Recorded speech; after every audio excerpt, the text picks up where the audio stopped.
દમણ દીવ અને દાદરા નગર હવેલીની ચૂંટણીમાં ભાજપની ક્લીન સ્વીપ, જેમાં સ્થાનિક ચૂંટણીમાં ભાજપે દમદાર જીત મેળવીને ભગવો લહેરાવ્યો છે। દમણની જિલ્લા પંચાયતની ચૂંટણીમાં 16માંથી 15 બેઠકો મેળવી છે। દમણની મ્યુનિસિપલ કાઉન્સિલની ચૂંટણીમાં 15માંથી 14 બેઠકો જીતી છે।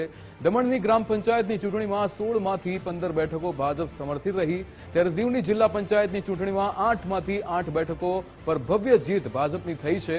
દાદરાનગર હવેલીની જિલ્લા પંચાયતની ચૂંટણીમાં પણ 26માંથી 24 બેઠકો જીતવામાં આવી છે। દાદરાનગર હવેલીની મ્યુનિસિપલ કાઉન્સિલની ચૂંટણીમાં 15માંથી 15 બેઠકો જીતી છે।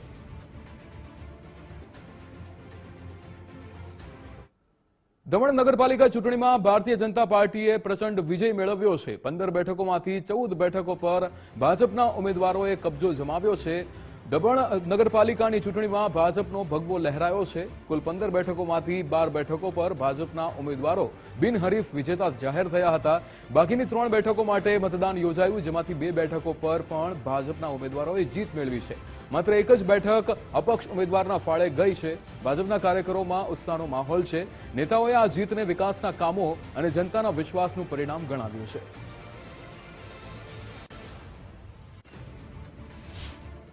અને વોર્ડ નંબર 6 ના તમામ લોકો મારી સાથે હતા અને બરચમ જીત કહેવાય, ઐતિહાસિક જીત કહેવાય એવી મેં વોર્ડ નંબર 6 ને આશ્વાસન આપું છું, જે તમે મને પર ભરોસો જતાયો છે। અને વોર્ડ નંબર 7માં જે મેં કામ કર્યા છે અને ડેવલપમેન્ટ કામ કર્યા છે પ્રશાસનના કંધેથી કંધે મળીને, હું પ્રોમિસ આપું છું કે એ લોકોને માયુસ નહીં કરશ અને જે બી એ લોકોની સમસ્યાઓ છે અને જે બી પ્રોબ્લેમ્સો છે, જે બી વોર્ડના કામો છે, હું તાત્કાલિક અને 24 hours by 7 કામ કરીશ। સેલવાસ નગરપાલિકાની એકમાત્ર બેઠક પર ભાજપની જીત થઈ છે। એક બેઠક માટે યોજાયેલી ચૂંટણીમાં ભાજપની જીત થઈ છે। 15 બેઠકમાંથી 14 બેઠક બિનહરીફ થઈ હતી। ભાજપની ભવ્ય જીતથી કાર્યકર્તાઓમાં ઉત્સાહનો માહોલ છે।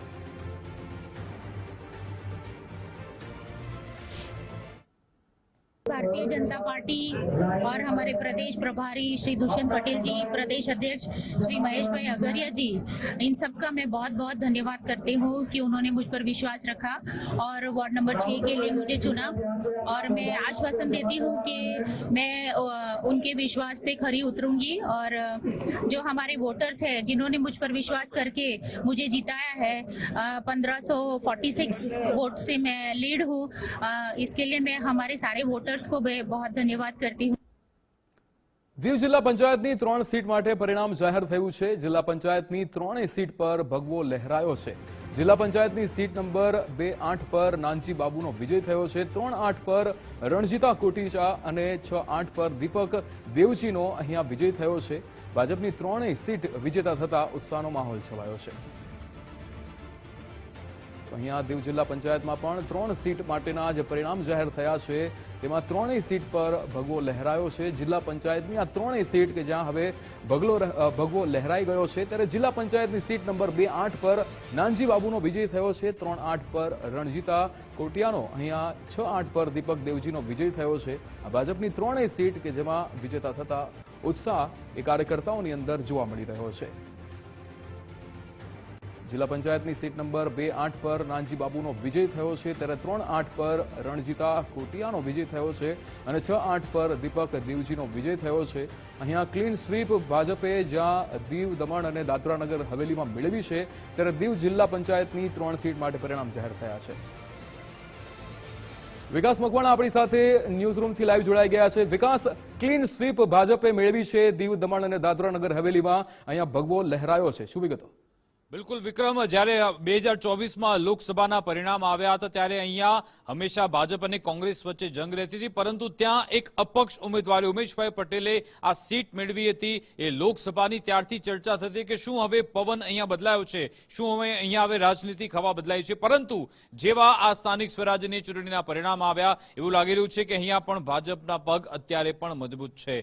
5 તારીખે અહીંયા મતદાન થયું હતું। જો કે અહીંયા રસપ્રદ બાબત એ છે કે જિલ્લા પંચાયત હોય કે પછી નગરપાલિકા કે પછી ગ્રામ પંચાયત તેમને સમરસ કરવાનો પ્રયત્ન કર્યો હતો। ઘણી બધી એવી બેઠકો જે પહેલાથી જ બિનહરીફ થઈ ગઈ હતી, માત્ર ઔપચારિકતા બાકી હતી કે લગભગ 10 જેટલી 12 જેટલી બેઠકો પર મતદાન થયું હતું। 5 તારીખે શાંતિપૂર્ણ માહોલમાં મતદાન થયું અને આજે જ્યારે 8 નવેમ્બરે પરિણામ આવ્યા છે તો ચારે બાજુ ભગવો લહેરાતો જોવા મળી રહ્યો છે।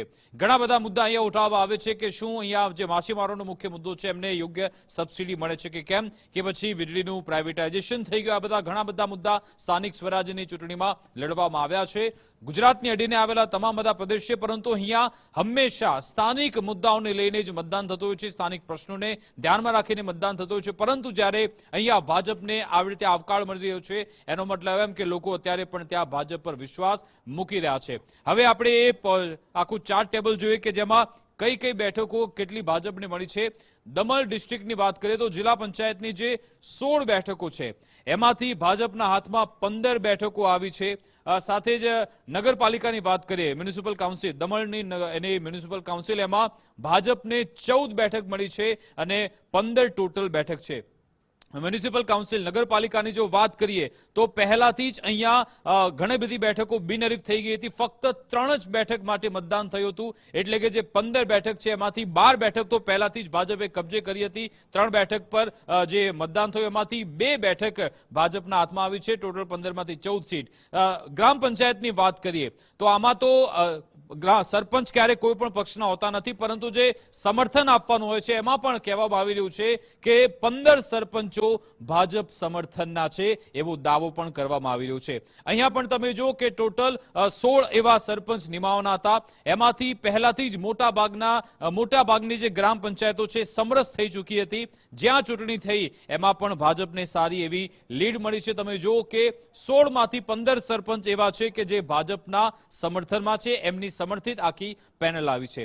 હવે વાત કરીએ દીવ ડિસ્ટ્રિક્ટ જિલ્લા પંચાયત એની ચૂંટણીની, તો એમાં પણ 8 સીટ છે. 8 બેઠક ભાજપના હાથમાં આવી છે, એટલે કે અહીંયા પણ ક્લીન સ્વીપ કરવામાં આવ્યું છે. દાદરા નગર હવેલી ડિસ્ટ્રિક્ટની વાત કરીએ તો એની જિલ્લા પંચાયતની જે બેઠકો છે એમાં ટોટલ 26 બેઠકો છે અને ભાજપના હાથમાં 24 આવી છે. આમાં પણ મોટાભાગની બેઠકો પહેલા બિનહરીફ થઈ ગઈ. જ્યાં ચૂંટણી થઈ ત્યાં પછી ભાજપને અહીંયા ફાયદો થયો છે. હવે દાદરા નગર હવેલી નગરપાલિકાની વાત કરીએ, ત્યાં ટોટલ 15 સીટ છે અને એ 15 માંથી 15 પણ ભાજપે મેળવી છે. તમે જો ઓવરઓલ સ્કોર કાર્ડ જુઓ તો આમાં 100% એમાં સક્સેસ ભાજપને મળી છે અને લોકસભાની ચૂંટણી બાદ ફરી એકવાર ભાજપ જાણે કે અહીંયા મજબૂત થયું છે આ તમામ વિસ્તારોમાં. કારણ કે પહેલા એવું કહેવાતું હતું કે જો લોકો અપક્ષ ઉમેદવાર પર ભરોસો કરી રહ્યા છે એનો મતલબ કે લોકોને ન ભાજપ પસંદ છે ન કોંગ્રેસ પસંદ છે, પરંતુ હજુ પણ આ સ્થાનિક સ્વરાજ્યના પરિણામ એવું બતાવે છે કે લોકો અહીંયાના ભાજપ સંગઠનને, અહીંયાના જે સત્તાધીશો છે, અહીંયાના જનપ્રતિનિધિ છે એના પર વિશ્વાસ મૂકી રહ્યા છે. આ ચિત્ર બતાવે છે કે અહીંયા સારી એવી એ લોકોને લીડ મળી છે. આવનારા સમયમાં પણ આ રીતે જે લોકો કામગીરી કરતા રહેશે, પરંતુ મેં જે કહ્યું કે હંમેશા આ વિસ્તારોમાં સ્થાનિક જે પ્રશ્નો છે એના પર ચૂંટણી લડાતી હોય છે અને એ લોકોએ ફરી એકવાર ભાજપ પર વિશ્વાસ મૂક્યો છે, એ આ પરિણામ બતાવે છે. વિક્રમ. બિલકુલ વિકાસ, સમગ્ર માહિતી સાથે જોડાવા બદલ આપનો આભાર. તો ભાજપની 3 સીટ વિજેતા થતા અહીંયા કાર્યકર્તામાં પણ ઉત્સાહ જોવા મળ્યો હતો. દીવ જિલ્લા પંચાયતની 3 સીટ માટેના પરિણામ જાહેર થયા હતા.